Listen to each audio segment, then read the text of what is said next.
Okay ನಮಸ್ಕಾರಪ್ಪ. ನೋಡ್ರಿಪ್ಪ ನಮ್ಮ ತಲೆಹರಟೆ ಅವ್ರ ತಾತನ ಊರಿಗೆ ಹೋಗಿದ್ದಾನೆ, ನಾಡದ ಬರ್ತಾನೆ. ಹಾಗಾಗಿ ಇವತ್ತು ಏನೇ ಇದ್ರು ನಮ್ಮದ ಸಾಮ್ರಾಜ್ಯ. ಓಕೆ ಅಂದ ಹಾಗೆ ನಿನ್ನೆ ನಮ್ಮ ಎಡ್ಡಿಜಿ ಅವರು ಬ್ರೇಕ್ಫಾಸ್ಟ್ ಕರೆದಿದ್ರು. ಅದ್ರ ಬಗ್ಗೆ ಯಾರ್ಯಾರು ಏನೇನು ಹೇಳ್ತಾರಂತ ಜಸ್ಟ್ ಒಂದ್ ರೌಂಡ್ ಕೇಳ್ಕೊಂಬರೋಣ ಬನ್ನಿ.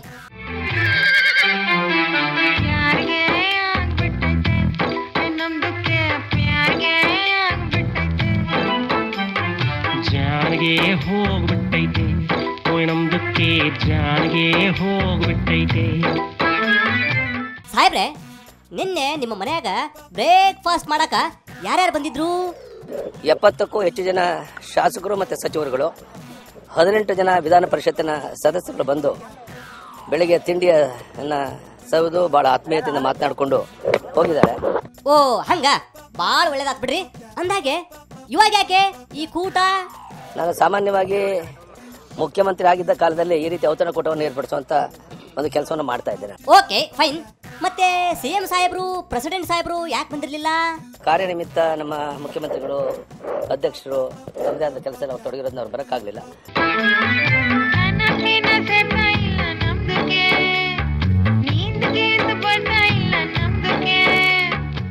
ಓಹೋ ಹಂಗ ಮ್ಯಾಟ್ರು. ಸೀಟ್ ಬಗ್ಗೆ ಏನಾದರೂ ಚರ್ಚೆ ಮಾಡಿದ್ರೇನ್ರಿ ಇಲ್ಲಿ? ಈ ಸಂದರ್ಭದಲ್ಲಿ ಯಾವುದೇ ಒಂದು ಶಬ್ದ ರಾಜಕೀಯ ಪರಸ್ಪರ ವಿಚಾರ ವಿನಿಮಯವೂ ಆಗಲಿಲ್ಲ. ಸೊ ಅದರಿಂದ ಯಾರು ಮಾಧ್ಯಮದ ಸ್ನೇಹಿತರು ತಪ್ಪು ಗ್ರಹಿಕೆ ಮಾಡ್ಕೊಳ್ಳೋ ಅಗತ್ಯ ಇಲ್ಲ.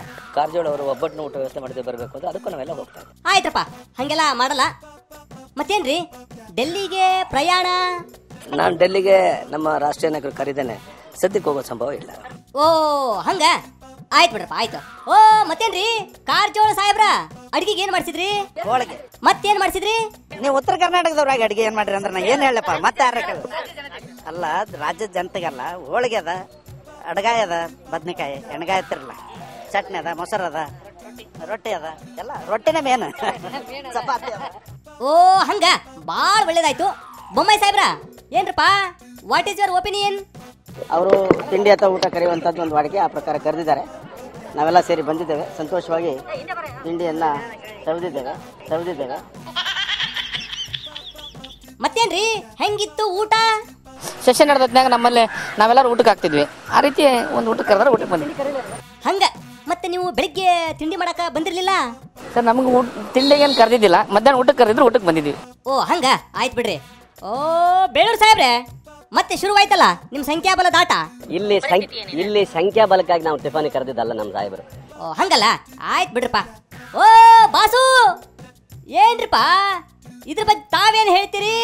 ಬಹುಶಃ ಯಡಿಯೂರಪ್ಪನವರ ಮನೆಯಲ್ಲಿ ಇವತ್ತು ಕೇವಲ ಚಾಕೂಟಕ್ಕೆ ಆಹ್ವಾನ ಮಾಡ್ತಾ ಇಲ್ಲ. ಅವರು ಪ್ರತಿಪಕ್ಷದ ನಾಯಕರಾಗಿದ್ದಾಗ ನಿರಂತರವಾಗಿ ಅನ್ನದಾಸೋಹ ಮನೆಯಲ್ಲಿ ನಡೀತಾ ಬಂದಿದೆ. ಅಬ್ಬಬ್ಬಾ, ಇದಕ್ಕೆ ವಿಶೇಷ ಅರ್ಥವನ್ನು ಕಲ್ಪಿಸತಕ್ಕಂಥ ಅವಶ್ಯಕತೆ ಇಲ್ಲ. ಹೌದಾ? ಬಹುಶಃ ಯಾವುದೇ ಹಸಿದು ಬಂದವರಿಗೆ ನಮ್ಮ ನಾಯಕರು ಅನ್ನದಾನಿಗಳು, ಶಬಾಷ್. ಅವರಿಗೆ ಅದರ ಪ್ರತಿಫಲ ಭಗವಂತ ಎಲ್ಲವೂ ಅಧಿಕಾರವನ್ನು ಕೊಟ್ಟಿದ್ದಾರೆ. ಇನ್ನು ಅವ್ರಿಗಿನ್ನು ಮುಂದಿನ ದಿನಗಳಲ್ಲಿ ಆಯುಷ್ಯ, ಆರೋಗ್ಯ, ಭಾಗ್ಯ ಎಲ್ಲವನ್ನು ಭಗವಂತ ಸಮೃದ್ಧಿ ಮಾಡ್ತಾರೆ. Okay stop. ಆ ಗಾಡು ನಿಮ್ ಗುರು ಎಡ್ಡಿಗೆ ಏನೇನು ಕೊಡ್ತಾನ ಕೊಡ್ಲಿ. ಓಕೆ, ಇವಾಗ ಈ ಕೃಷ್ಣ ಬೈರೇಗೌಡರು ನಿಮ್ ಬಗ್ಗೆ ಅದೇನೋ ಪ್ರೀತಿಯಿಂದ ಮಾತಾಡಿದ್ರಂತ, ಅದೇನಂತ ಕೇಳ್ಕೊಂಬರ್ತೀನಿ. ಬ್ರದರ್ ಏನ್ ಹೇಳ್ರಿ? ಮಾನ್ಯ ಅಬ್ಕಾರಿ ಸಚಿವರು, ದಾರಿಯಲ್ಲಿ ಯಾವ್ದಾದ್ರು ಹೆಣ್ಮಗು ಸಿಕ್ಕಿದ್ರೆ ಬಿಡಂಗಿಲ್ಲ ಅವರು. ಅಂದ್ರೆ ಬಿಡಂಗಿಲ್ಲ ಅಂದ್ರ ಅದರ್ಥ? ದಾರಿಯಲ್ಲಿ ಸಿಕ್ಕಿದ ಹೆಣ್ಣು ಮಕ್ಕಳಿಗೆಲ್ಲ ಚುಂಬನ ಸ್ಪರ್ಶ. ಓ ಹಂಗ. ಅಕಸ್ಮಾತ್ ದಾರಾಗ ಯಾರು ಸಿಕ್ಲಿಲ್ಲ ಅಂದ್ರ? ಕೊನೆಗೆ ದಾರಿಯಲ್ಲಿ ಸಿಕ್ಕವರಿಗೆಲ್ಲ ಯಾರು ಸಿಗಲಿಲ್ಲ ಅಂತ ಹೇಳಿ ಆಸ್ಪತ್ರೆಗೆ ಹೋದ್ರೆ ನರ್ಸಿಗೂ ಬಿಡ್ಲಿಲ್ಲ, ಆ ನರ್ಸಿಗೂ ಚುಂಬನೇಶ್ವರ ಮಾಡಿ. ತಗಳಪ್ಪ. ಅವ್ರ ಹೆಸರು ರೇಣುಕಾಚಾರ್ಯ ಅಲ್ಲ, ನಮ್ಮವ್ರು ಹೇಳ್ತಾ ಇದಾರೆ ಅಲ್ಲಿ ಚುಂಬನಾಚಾರ್ಯ ಅಂತ ಹೇಳಿ.